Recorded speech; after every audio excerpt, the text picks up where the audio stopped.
Hello बच्चों, एक बार फिर से आप लोगों का स्वागत है। आज हम पाठ 11 का शेष भाग पूरा करेंगे। पाठ 11 ईसा मसीह का। तो आते हैं पहले शब्द ज्ञान पर। मीनिंग देख लेते हैं, यानी कि शब्दार्थ। पहला मीनिंग है हमारा प्रथा, यानी कि प्रचलन। इसको इंग्लिश में भी मैं बोलती जाऊंगी आपको बाद में। ट्रेडिशन जिसे बोलते हैं। पैतृक, पैतृक माने पूर्वजों का, जिसे इंग्लिश में बिलोंगिंग टू एंसेस्टर बोलते हैं। अगला है एकत्र, यानी कि इकट्ठा, इसको टुगेदर बोलते हैं। अगला मीनिंग है हमारा यश, यानी कि बढ़ाई, रिनॉन। असाध्य, यानी कि ठीक ना होने वाला। कोई रोग होता है जिसको बोलते हैं ये तो असाध्य रोग है, मतलब ये ठीक नहीं होगा, यानी कि इनक्यूरेबल। पश्चाताप, यानी कि पछतावा होना किस चीज़ के लिए, कहते हैं पछतावा होता है कोई काम करके, कह रहे हमसे ये क्या हो गया, इसको बोलते हैं रिपेंटेंस। अगला मीनिंग है हमारा अनुयायी। अनुयायी माने अनुसरण करने वाला, पीछे चलने वाला, जिसको हम बोलते हैं फॉलोअर। अब अभ्यास पे आते हैं।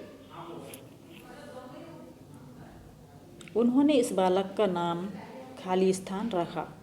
ऑप्शन है ईसा और जीसस, मसीह, और ये तीनों, ईसा, जीसस और मसीह, ये तीनों। तो जीसस रखा था उन्होंने अपने बच्चे का नाम, तो हम ये इसमें बा चुनेंगे, बा वाला विकल्प, इस पर निशान लगा देंगे और इसको भरना है, भर लेना आप लोग, इस पर सिर्फ निशान लगाए हुए। अगला है खाली स्थान, वर्ष की अवस्था में उन्हें ईश्वरीय प्रेरणा मिली। हमारे विकल्प हैं 30, 31, 20 और 40। तो उनको प्रेरणा मिली थी 31 वर्ष की अवस्था में, तो हमको ब वाला चुनना है। इस पर हमने ये राइट का निशान लगा लिया, 31। लास्ट है वे खाली स्थान की सेवा भी मन लगाकर करते थे। हमें विकल्प है रोगियों, साधुओं, गरीबों और अनाथों। तो इसमें से हमको पहला वाला चुनना है, रोगियों की सेवा मन लगा करके वो करते थे। रिक्त स्थानों की पूर्ति कीजिए, ये खाली स्थान भरना है। पहला वाला है उनको खाली स्थान दो जो तुम्हें शाप देते हैं, यानी कि आशीर्वाद। इसमें भरना है उन्हें आशीर्वाद दो जो तुम्हें शाप देते हैं। ये महान विचार होते हैं। ऐसा जो महान व्यक्ति होता है वो कर सकता है जो आपको बुरा बोले और आप उसके लिए अच्छा शब्द बोलते हैं, ये सीखना पड़ता है। तो यही सीख हमें इसमें दी गई है। बा वाला है दीन दुखियों की खाली स्थान करो, यानी कि सेवा करो, इसमें सेवा भरना है। गा वाला है हेरोद बड़ा खाली स्थान राजा था, इसमें हमें दुष्ट भरना, दुष्ट राजा था। घा वाला है खाली स्थान ने जीसस को अपराधी ठहराया, तो न्यायालय ने जीसस को अपराधी ठहराया। लास्ट है ईसा मसीह के खाली स्थान ईसाई कहलाते हैं।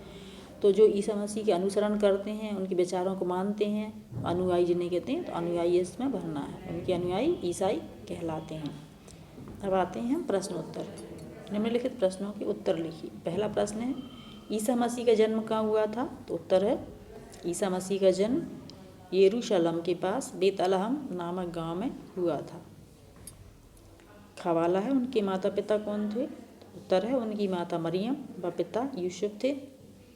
अगला प्रश्न है उनके माता पिता बेतलहम क्यों गए थे, उत्तर है जनगणना में अपना नाम लिखवाने के लिए पैतृक गांव गए थे। घ वाला है जीसस के उपदेश यहूदियों को क्यों अच्छे नहीं लगे, उत्तर है क्योंकि जीसस अपने को ईश्वर का पुत्र कहते थे। लास्ट है ईसा मसीह ने लोगों के अपराधों के लिए क्षमा मांगते हुए क्या कहा, उत्तर है हे पिता इन्हें क्षमा कर क्योंकि ये नहीं जानते कि ये क्या कर रहे हैं। अगला पेज है, तो यहाँ पर हमको ये अगला वाला लेना जिसमें नंबर 2 दिया हुआ है। और बच्चों ये ध्यान रखना कि जहाँ पर गलत का निशान लगा हुआ, कट क्रॉस का निशान है, वो हमें नहीं करने हैं। जैसे कि यहाँ पर ये नीचे दिया हुआ ये कट लगा हुआ है, ये रॉन्ग, ये क्रॉस का चिन्ह बना जनगणना पर और सेवा पर, इधर अनुयायी इस पर लगा हुआ है, जिन पर ये क्रॉस करें है ये हमें नहीं करना है। तो हमको क्या करना है, ये जन्मतिथियाँ किन किन महापुरुषों की हैं लिखिए, संबंधित पर्व का नाम भी लिखिए। तो हमको ये करना है। तो 25 दिसंबर ईसा मसीह 25 दिसंबर को ईसा मसीह का जन्म हुआ था और जो त्यौहार मनाया जाता है वो क्रिसमस का त्यौहार है। तो ये पर्व का नाम है क्रिसमस। फिर 14 नवंबर को क्या हुआ था, पंडित जवाहरलाल नेहरू जी महापुरुष थे, उनका जन्म हुआ था और पर्व का नाम क्या है उनका, बाल दिवस। फिर है 2 अक्टूबर, ये गांधी जी का जन्म हुआ था, जन्मतिथि है और ये गांधी जयंती के नाम से पर्व मनाया जाता है। फिर 5 सितंबर तो ये डॉक्टर राधा कृष्णन इनका जन्म हुआ था और ये शिक्षक दिवस के रूप में मनाया जाता है। तो ये त्यौहार ये हमारे ये होगा। अब इधर आते हैं, शब्दों के वाक्यों में प्रयोग करना है। तो ये जिस पे क्रॉस लगा ये तो हमें नहीं करना है, जनगणना वाले ये वाला, ये 2 छोड़ना है। इसके बाद में गा वाला है यश, धीरे धीरे जीसस का यश फैलने लगा। फिर है अपराधी, न्यायालय ने यीशु को अपराधी माना, इस पर क्रॉस लगा दिए, नहीं करना है। तो ये हमारा चैप्टर पूरा हुआ है। आई होप आपको अच्छी तरह समझ में आया होगा। तो ये आपको लिख लिख करके देखना है और याद करना है। Thank you.